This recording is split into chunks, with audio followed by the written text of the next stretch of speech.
The late summer sun burned over Redemption Creek, turning the dusty street into a river of heat. Matthew Hale rode in slow, his horse kicking up little clouds of gold dust that hung in the air like smoke. His shirt clung to his back, and sweat trickled down his neck, but his hands stayed steady on the reins. He'd worked through worse. The drought had been cruel this year. Grass gone to dust, creeks dried to mud, and cattle ribs showing through their hides. At 32, Matthew had learned not to complain. The land didn't care about words. It only cared about work. Since his father's death 2 winters before, he'd run the Hale Ranch alone. No brothers, no hired men, no soft words in the long, dark evenings, just the sound of the wind and the cattle and his own boots on dry ground. The townsfolk called him quiet. Some called him cold, but everyone agreed. When Matthew Hale gave his word, it was as good as written law. That word was the reason he was riding into town today. He wasn't here for company or whiskey. He was here to make a deal, one that would decide the fate of his ranch. The bank had made it clear. Without a wife to show stability, there would be no loan. And without that loan, his land would die with the summer. Marriage wasn't romance for him. It was survival. He dismounted outside the Grand Hotel, the only place in Redemption Creek with lace curtains and silver spoons. Outside stood the Whitmore carriage, an Eastern thing, glossy and delicate, out of place among the wagons and dust. Everyone in town had whispered about the Whitmores, a once rich Boston family, now fallen, trying to make a new start out west. Inside the parlor, the air was thick with perfume and tension. Mrs. Constance Whitmore sat like a queen in mourning, her black dress swallowing the little light from the window. Her mouth was a thin line, her back ramrod straight. She looked at Matthew as if he were another hardship she'd have to endure. Beside her sat her daughters, 2 women as different as sun and shadow. Clarissa Whitmore, the elder, was beautiful in a way that drew every eye. Golden hair, bright blue eyes, and a smile that knew its power. Her gloved hands rested lightly in her lap, but her fingers drummed softly, betraying impatience. Everything about her, from the fine lace at her throat to the tilt of her chin, spoke of a woman who expected more from life than dusty little towns and ranch hands. In her shadow sat her younger sister, Eloise, 19, thin as a reed, dressed in black from neck to wrist. Her dark hair was pinned back plain, and her eyes stayed downcast. She looked like someone who had learned how to disappear. Matthew noticed the faint tremor of her hands, the tired hollowness in her face. He'd heard whispers about a soldier, a promise, a coffin. Lieutenant Samuel Morrison, killed before he could keep his word. "Mr. Hale," Mrs. Whitmore said crisply, snapping the silence. "Punctual, an admirable trait in a husband." Matthew removed his hat. "Ma'am," he nodded to each woman in turn. "Miss Whitmore, Miss Eloise." Clarissa smiled, polite but empty. "Mother's told us about your ranch," she said, her voice soft but cool. "It sounds practical." The way she said the word made Matthew's jaw tighten. They sat, and what followed was less a conversation than a transaction. Mrs. Whitmore listed Clarissa's virtues: education, piano, sewing, fine manners. Matthew responded with acreage, water rights, cattle numbers. Neither spoke of affection, only of terms. "The wedding should be soon," Mrs. Whitmore declared. "This Saturday. No need for long engagements here." Clarissa's hand froze on her lap. She didn't look up, but Matthew saw the flicker of dread in her eyes. He also saw the way her gaze drifted toward the window, where a passing gambler with silver buttons and a charming smile tipped his hat. Her cheeks flushed. "Saturday suits me," Matthew said, his voice even. He needed this settled. As the meeting ended, he turned to leave but paused. "Miss Eloise," he said quietly. She startled, glancing up. "I was sorry to hear about Lieutenant Morrison. He was a good man. We served together." Eloise blinked, her eyes wet. You knew him?" Matthew nodded. "He spoke of you often." It was a small kindness, but she clung to it like breath. Clarissa rolled her eyes. Mrs. Whitmore sighed sharply. The meeting was over. By the week's end, the town buzzed like a beehive. The quiet rancher and the golden girl from back east. It was a story made for gossip. The small church filled with people eager to see the spectacle. Matthew stood at the altar in his best suit, collar stiff and throat dry. Clarissa appeared on her mother's arm, pale and perfect in ivory silk. Her smile never touched her eyes. Behind her came Eloise, dressed in mourning black, carrying a small bouquet of wildflowers. The ceremony was quick. Clarissa spoke her vows in a flat voice, never once meeting Matthew's gaze. When the Reverend pronounced them husband and wife, she turned her cheek for the briefest kiss, her body stiff as marble. That night, the Grand Hotel hosted a supper. Clarissa sat like a queen out of place, drinking more champagne than was decent, laughing too loudly at the gambler's jokes when he stopped by to offer congratulations. Matthew watched the exchange in silence, something cold twisting in his gut. As the crowd thinned, he noticed Eloise sitting alone, untouched plate before her. He approached quietly. "Not hungry?" She startled, then shook her head. "It's a lovely meal. It's all right," he said softly. "I know it's been a long day." She glanced at him then. "Clarissa will be a good wife," she said, though even she didn't sound convinced. Matthew didn't answer. He only nodded and excused himself. Later that night, he returned to the hotel room meant for newlyweds. The lamp burned low, the air heavy with silence. Clarissa stood by the window, still in her wedding gown. "I'll need a few minutes," she said, not turning around. Matthew hesitated. "Of course, I'll check on the horses."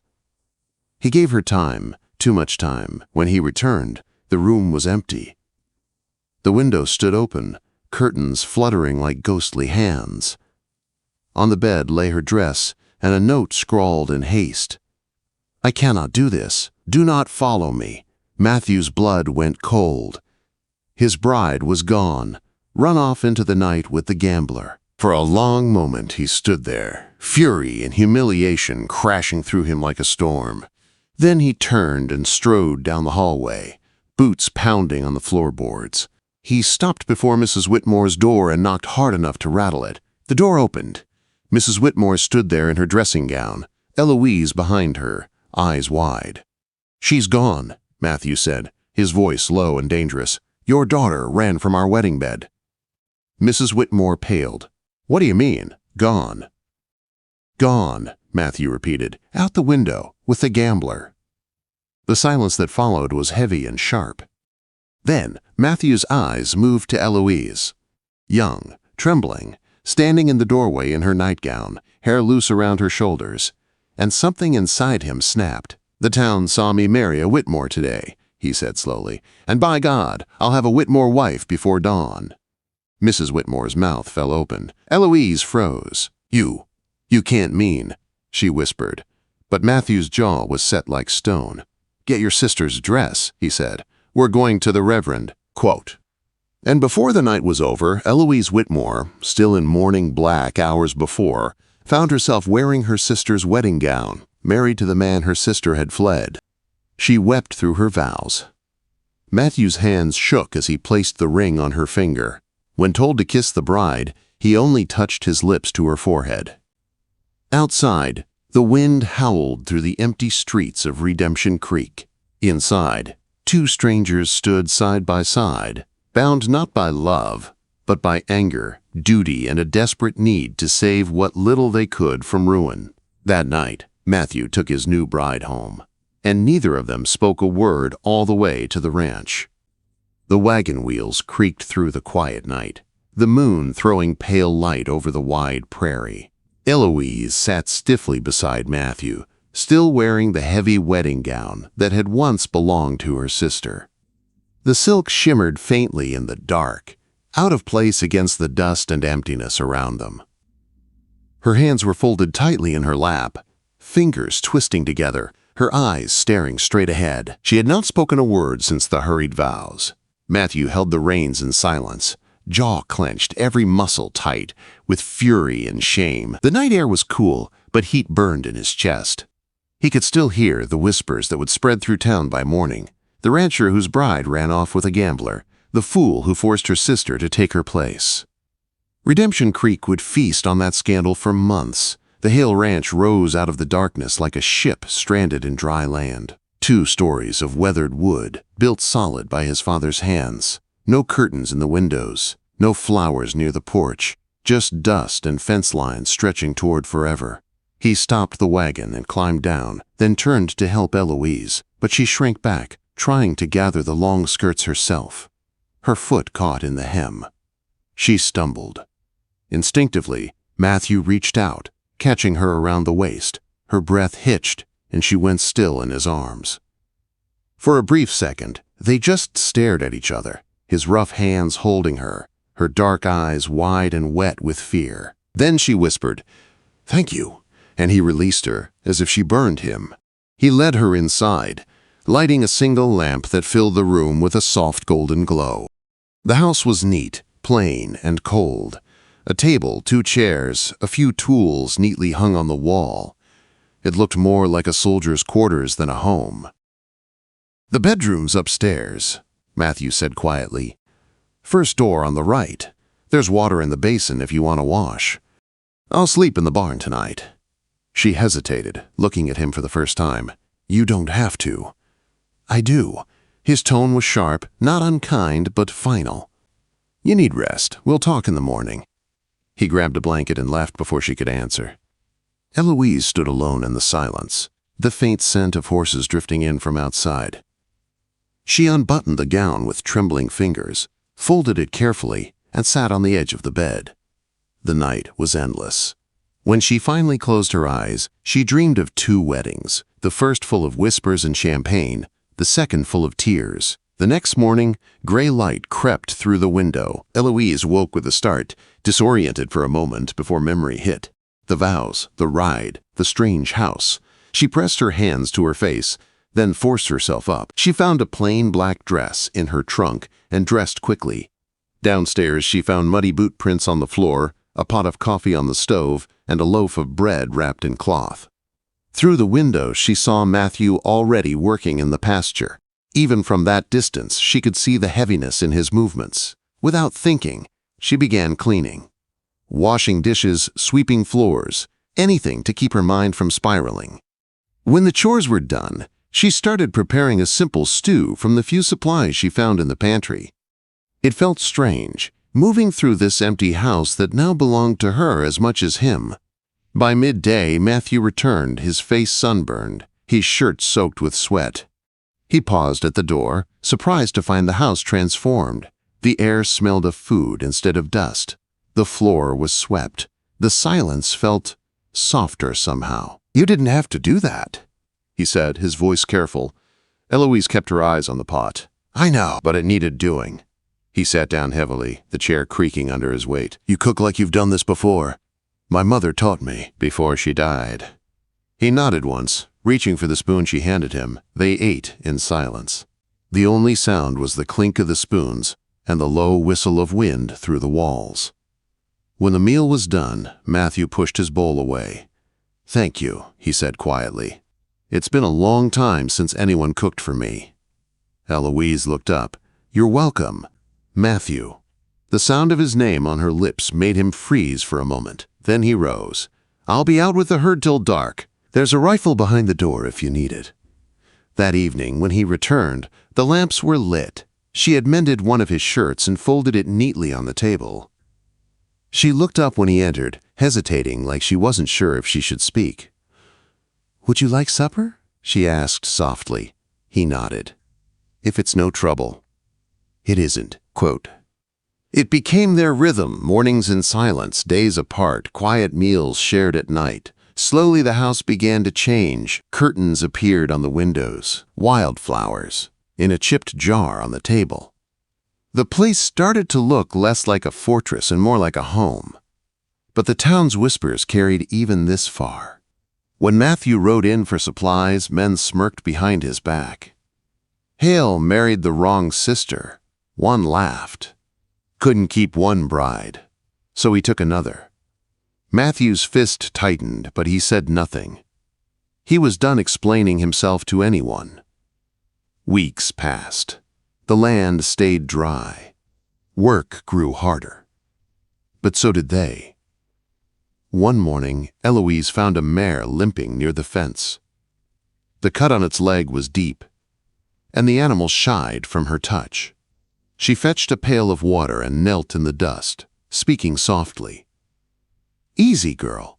I'm not here to hurt you." Slowly, the horse calmed. When Matthew returned, he stopped short at the sight. Eloise kneeling in the straw, sleeves rolled up, cleaning the wound with steady hands. "What are you doing?" he asked. "She's hurt. I can help." Quote. He crouched beside her, watching her fingers move with gentle certainty. "You know horses?" "My father kept them back east. I helped the grooms sometimes." They worked side by side, their shoulders nearly touching. When it was done, Eloise smiled faintly. "She'll heal, I think." Matthew's voice was quieter now. "That horse, Buttercup, was my mother's." Eloise looked up. "She must have been a kind woman." "She was," he said, and for the first time there was softness in his eyes. "You remind me of her."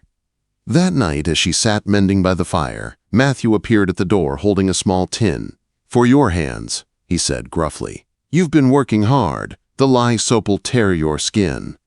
She took the salve, their fingers brushing briefly. "Thank you." He nodded, then turned to go, but stopped. "I'll start taking my meals inside from now on. Seems foolish to eat in the barn." Eloise smiled faintly. "I'd like that." He hesitated again. "This is your home now," he said finally. "Our home." When he left, she sat very still, heart pounding. The salve in her palm smelled of tallow and herbs. Simple, honest, just like him. Outside, wind swept over the dark land, whispering through the grass like a promise. Inside, a fragile peace began to take root between two people who had never asked for each other, but might, at last, be starting to need each other. Autumn crept slowly across the plains, turning the hills around Redemption Creek the color of rust and honey. Each dawn found Matthew and Eloise side by side, hauling water, mending fences, driving cattle toward what little grass remained. What had begun as cold obligation now moved with quiet rhythm, a partnership built out of necessity but growing roots far deeper than either had planned. The drought worsened. Each day the sun felt closer, crueler, and the cattle grew thin despite their efforts. Still, Eloise never complained. She rose before sunrise, made coffee, worked beside Matthew until her dress was streaked with dust. The girl he had married out of anger had become a woman of steady courage. Then, one night, a sandstorm rolled in like a living beast. The sky turned yellow, the wind screaming across the open land. Matthew raced to the barn to save the stock, while Eloise fought the shutters against the gale. When he returned, she was still struggling at the window, hair loose, dress whipping around her legs. "Get away from there!" he shouted, grabbing her just as a branch crashed through the glass. He pulled her back, shielding her from the flying shards. For a moment she was in his arms, her face buried in his chest, trembling. "I'm all right," she whispered, but her voice shook. They spent the night in the kitchen, the safest place in the house. The lamp flickered, and sand hissed against the walls like rain. To distract her from the storm, Matthew found a deck of worn cards. "You play?" Eloise managed a faint smile. "Samuel taught me. Said a soldier's wife should know how to bluff." Her eyes softened at the memory, but when she glanced up, Matthew wasn't looking at her out of pity. He was looking at her like she was someone real, someone strong. They played until exhaustion blurred the edges of fear. Sometime before dawn, she nodded off, her head resting against his shoulder. He went still, not daring to move. When the wind finally died, the two of them were asleep at the table. Eloise curled against him, his arm around her protectively.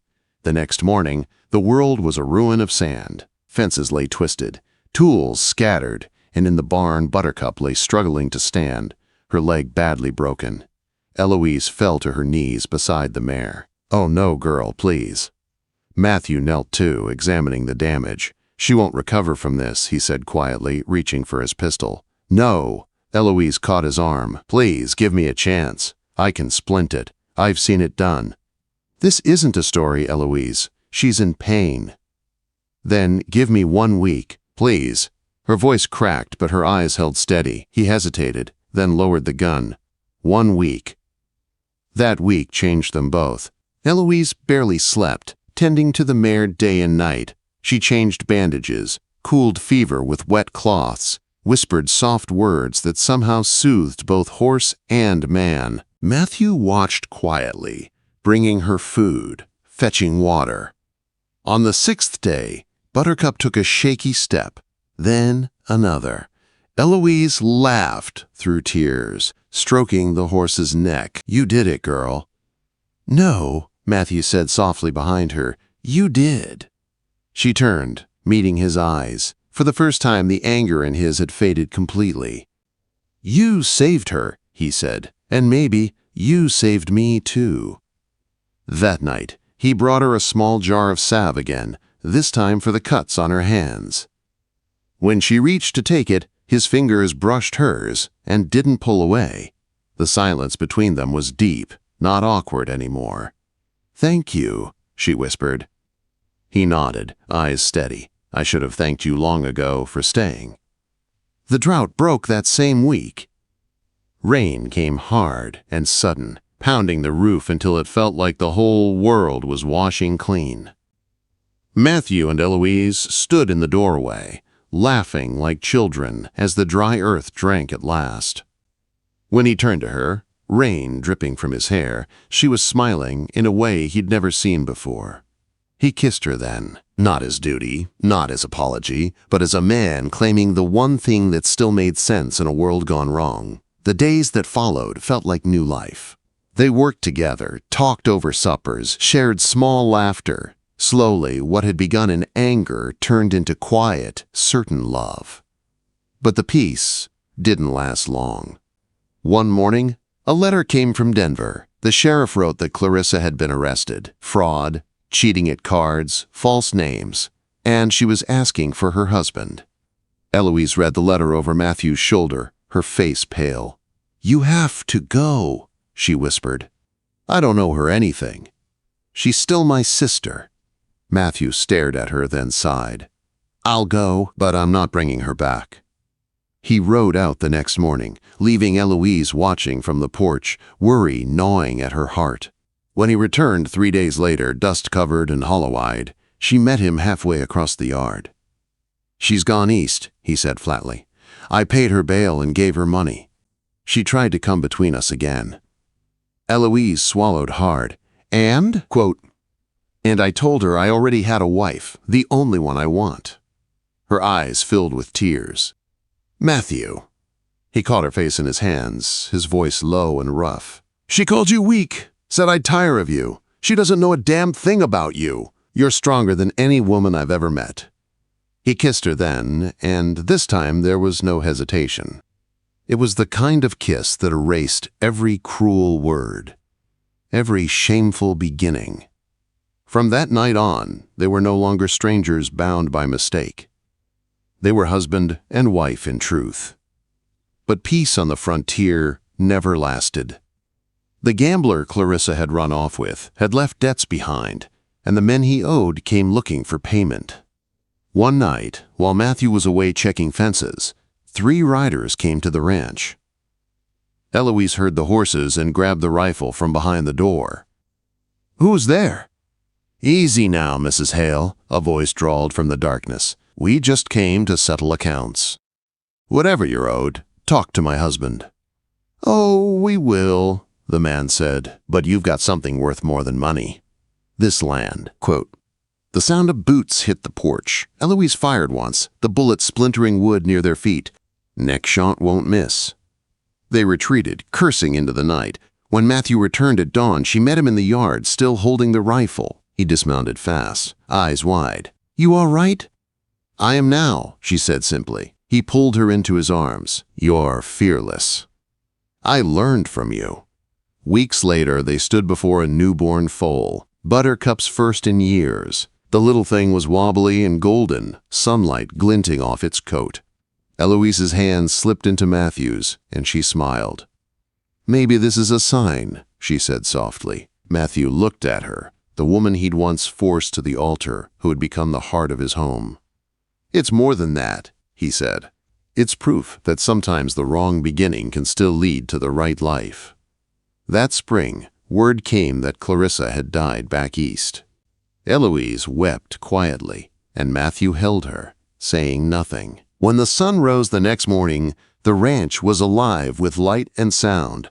New calves bawling, wind moving through the grass, the smell of rain in the air. Matthew wrapped an arm around her shoulders. "Reckon we made it through," he said. Eloise leaned against him, her head resting on his chest. "We did. And we're still standing." The past was buried, the pain softened by time. They had built something lasting out of ruin, a home, a marriage, a love forged in the hardest fire. And when their son was born a year later, Matthew held him up to the light of a Wyoming dawn and whispered, "You'll never know the emptiness I did, boy. You were born from love hard won." Eloise smiled through tears, her hand on Matthew's arm. "From a runaway bride," she said softly, "to a forever one." Outside, the prairie wind moved gentle through the grass, carrying the scent of rain and hope, signs that even in the wild, unforgiving West, love could take root and bloom again.